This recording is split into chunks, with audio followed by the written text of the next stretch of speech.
everyone, welcome back to another week of the Guest Life.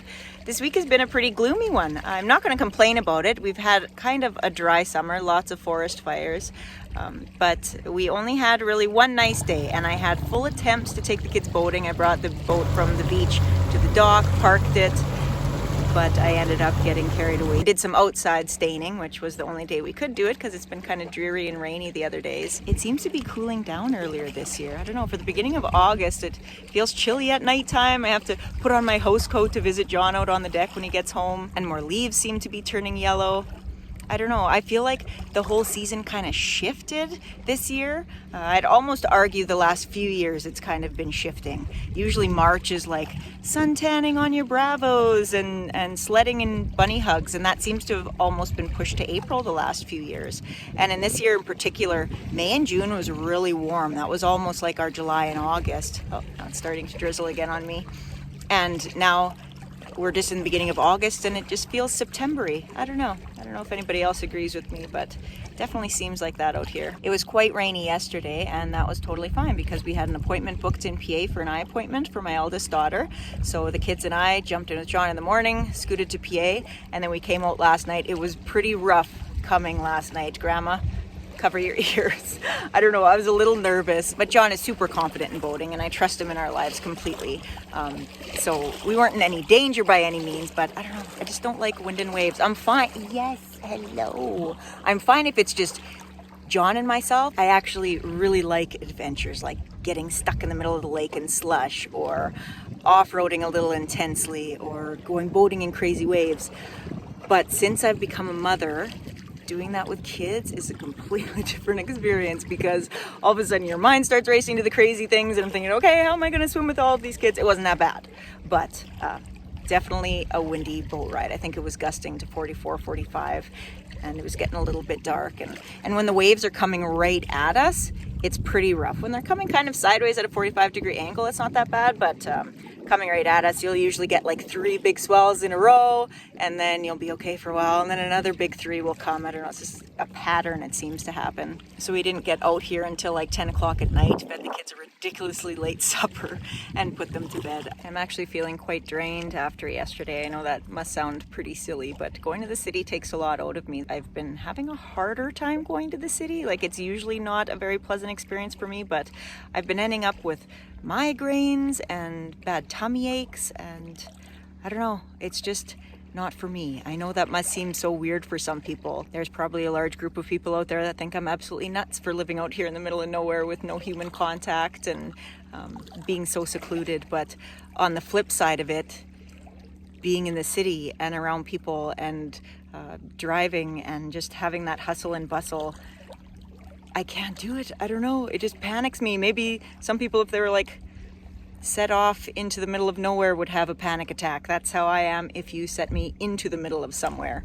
I know a lot of people personally that are super excited to have city days and have a day off work and go to the city, little appointments, go for some shopping, get out of Dodge for a bit, but I don't want to get out of Dodge. Dodge is a good place for me, but it is good for me to keep forcing myself to go and taking my kids on these appointments without John, so that the kids can have a little bit of that life experience of seeing what life is off the island and doing a little bit of shopping and being around people. I hope they're braver than me when they grow up. Maybe they can take their old mom to the city for a trip and I'll enjoy a little city date with them. But I'm glad we got that over with. Now we can just be home. It's kind of a lazy day. It's Russell's birthday today, so we're just kind of slowly putzing around, getting ready for the party tonight, and then Dad will be home for the weekend. It's Friday already. Hopefully the sun decides to peek out on the weekend so we can have some fun memories with Dad. But I'm going to stop blabbing your ear off. I'm going to go start a fire for the hot tub so it'll be ready for our little party. Dad's going to bring out pizza tonight, so everybody's really excited about that.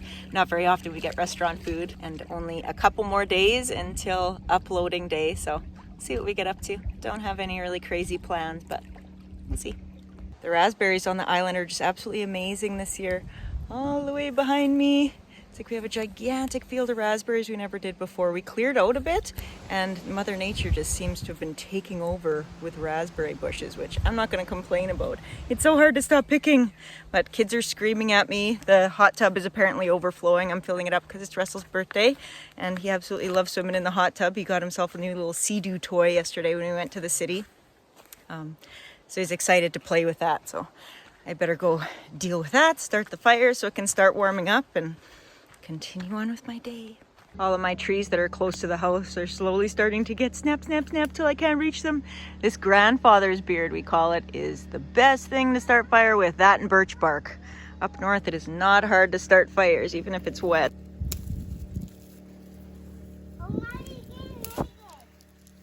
Marley? We're not going in the pool yet, hon. No. I gotta start the fire. Oh, breaking this off with one hand is a different task. My little dude collected me some sticks for a present. He just knew I was gonna start a fire. Put all these here for me. Perfect.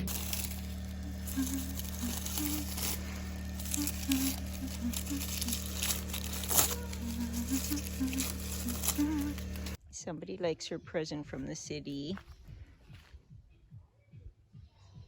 And this is what happens when you're the baby of the family. Did you get a boo-boo leg? Yeah, and now you need to go in a wheelbarrow? Who are you calling? Are you calling Auntie on the phone? Yeah, is Auntie gonna come to Russell's party? Oh. Okay.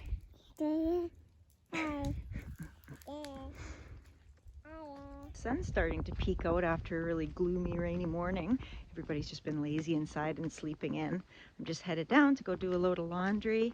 Russell's birthday we kind of lucked out on. It was a bit gloomy and chilly, but the rain was staying at bay for a couple hours, so we were able to have our little pizza party outside and hang out outside for a bit, which was nice.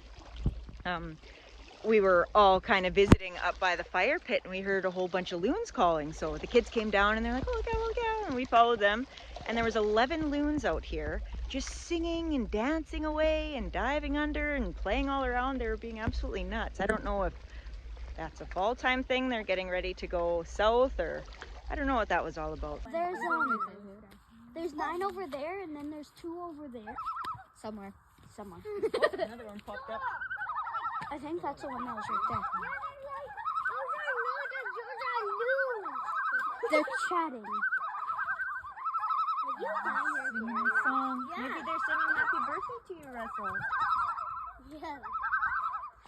And right in the middle of all that happening, a couple of kids were like, well, cool, come check this out. And we saw a Luna moth caterpillar, which are kind of rare to see, these gigantic green caterpillars. So the kids were checking that out. There's a lot of commotion all in one little bit of time, but it's pretty lucky. Russell got a couple birthday presents from Mother Nature. We got to check out the loons and the little caterpillar for a bit before the pizza came.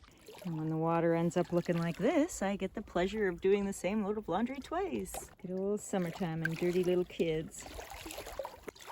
Yeah, that's better. At least I can see the bottom of my basin now. Don't call it gray water for nothing. I'm sure I'm gonna miss the convenience of doing laundry in the summertime once winter hits. Like one of our friends put it, he said, it must be so frustrating having all of the water in the world and it's so hard to get to. It's exactly how it feels like in the winter. Hopefully water chore isn't as bad though with our new pump this year. And that juicy spider built a web last night on the deck. Good morning. Oh, we sure are waking up to a beautiful Sunday morning.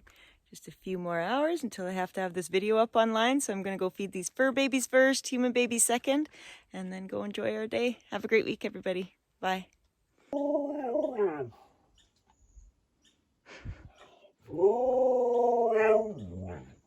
Definitely breakfast time around here. She lets us know. Are you just patient, Camry?